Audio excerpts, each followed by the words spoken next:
আসসালামু আলাইকুম। তো আজকের ক্লাসে তোমাদের স্বাগতম। তো আজকের ক্লাস হচ্ছে বাইনারি থেকে হেক্সাডেসিমাল সংখ্যার রূপান্তর। তো আমরা গত ক্লাসে রূপান্তর করছি বাইনারি থেকে অক্টাল সংখ্যার রূপান্তর। তোমরা সেই ক্লাসগুলো দেখে নিতে পারো। তোমরা আজকে ম্যাথটি আমরা সলভ করার চেষ্টা করি। তো তোমরা তোমাদের রুলসটা বলে দিই আগে।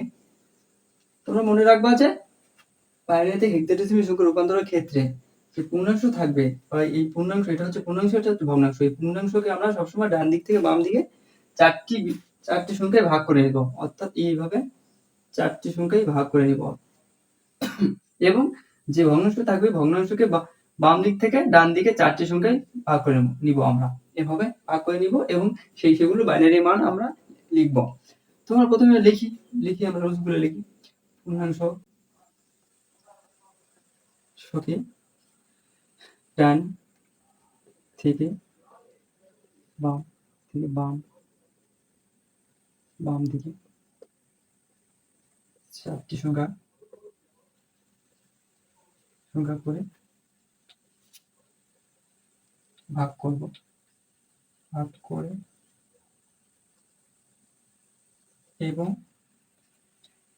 পূর্ণাংশকে অর্থাৎ ভগ্নাংশকে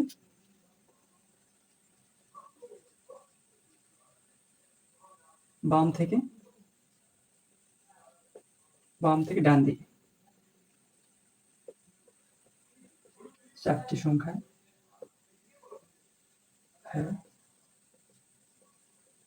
ভাগ করে সেগুলো বাইনারি মান লিখব।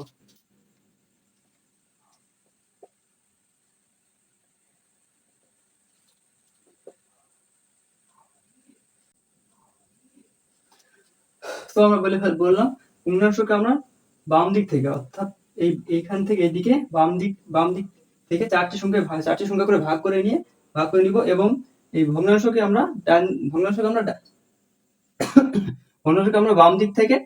বাম দিক থেকে ডান দিকে চারটি সংখ্যা ভাগ করে নিয়ে সেগুলো বাইনারি মান লিখব। তো আমরা দেখি সলভ করার চেষ্টা করি, সেগুলো বাস্তবায়ন করার চেষ্টা করি।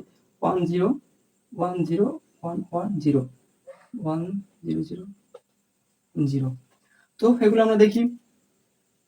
এটা হচ্ছে পূর্ণাংশকে আমরা বলছি কি ডান দিক থেকে বাম দিকে চারটি সংখ্যাকে ভাগ করে নিব এবং সেগুলো বাইনারি মান লিখব। আমরা ভাগ করি, চারটি সংখ্যা ভাগ করলাম। যেহেতু এখানে চারটি সংখ্যা আছে, যে চারটি সংখ্যা আছে সেগুলো লিখলাম, চারটি সংখ্যা ভাগ করলাম। এখানে যেহেতু তিনটি সংখ্যা আছে আমরা অতিরিক্ত একটি জিরো দিয়ে নিতে পারি, এক্ষেত্রে সমস্যা হবে।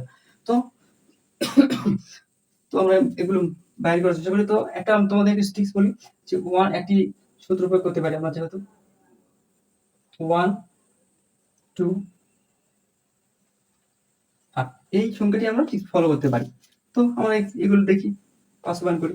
তো বিগত ক্লাসে আমরা বলছি যেহেতু এই সংখ্যাটি আছে, এই বাইনারি মানটি আমরা এই সূত্র ফেলাবো। তো আমরা দেখি প্রথমে এটি ফেলাই যে কি হয়।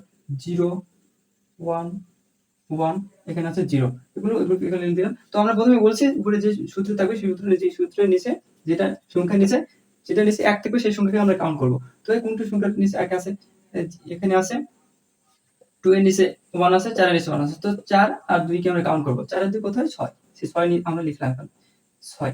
তো এখানে আমি কাউন্ট করি, এখানে এই সূত্রে আমরা প্রয়োগ করি, ফেলাই দেই কত আছে। 0 আছে 1 0 1। তো এখানে আছে 0 1 0 1, এখানে ফেলালাম। তো আমরা বললাম যেটা নিচে 1 থাকবে সেটা আমরা কাউন্ট করব। 4 এর নিচে আছে, অর্থাৎ এই 4 এর নিচে আছে এবং 1 নিচে আছে। তো 4 আর একই কত? 5। তো এখানে 5 লিখলাম। তো ভাইয়া এখন আমরা ভগ্নাংশকে বাইর করার চেষ্টা করি। ভগ্নাংশ কত আছে? 0 1 1 না সরি 0 1 0 1। ভগ্নাংশ কত আছে? ভগ্নাংশ বাইর করি আমরা। ভগ্নাংশ আছে 0 1 0 1 এবং 1 0। তো আমরা ভাগ করি 0 1 0 0 ভাগ করার চেষ্টা করি। আমরা বলছি কি বাম থেকে ডান দিকে চারটি সংখ্যা করে ভাগ করে নেবো। বাম থেকে চারটি সংখ্যা ভাগ করে নিয়ে চারটি, এখানে যেহেতু দুটি সংখ্যা আছে তো আমরা অতিরিক্ত দুটি 0 দিয়ে নেই চারটি সংখ্যা করার ক্ষেত্রে। তো এখানে আমরা এই সংখ্যাটি আমরা এই সংখ্যায় এখানে প্রয়োগ করি। আমরা নিচে লিখি ভালোভাবে, ফাঁকা জায়গায় লিখি, এখানে লিখি 0 অর্থাৎ 1 2 4 1 2 4 8 4 বাংলা দিলে করতেছি যেহেতু তো এখানে আমরা প্রয়োগ করি এটা। কত আছে এখানে? আমরা সবসময় বলছি বাম থেকে ডান দিকে। এখন বাম থেকে ডান দিকে লিখি। এখানে কত আছে? 1001 সরি 100 সরি 1010 আছে যেহেতু প্রয়োগ করি। 1 এগুলো প্রয়োগ করলাম। আমরা প্রথমে বলছি যেটা নিচে যেই সংখ্যা নিচে 1 থাকবে সেটা আমরা কাউন্ট করব। তো আমরা লিখি কত আছে এখানে? 4 আছে, 4 এর নিচে 1 এর নিচে 1 আছে এবং 4 এর নিচে 1 আছে। তো এগুলো আমরা লিখি। 4 আগে 5 হলো এখানে লিখলাম। এখানে লিখি এখন। এটা এখন এখানে প্রয়োগ করি। কত আছে? 0001 0000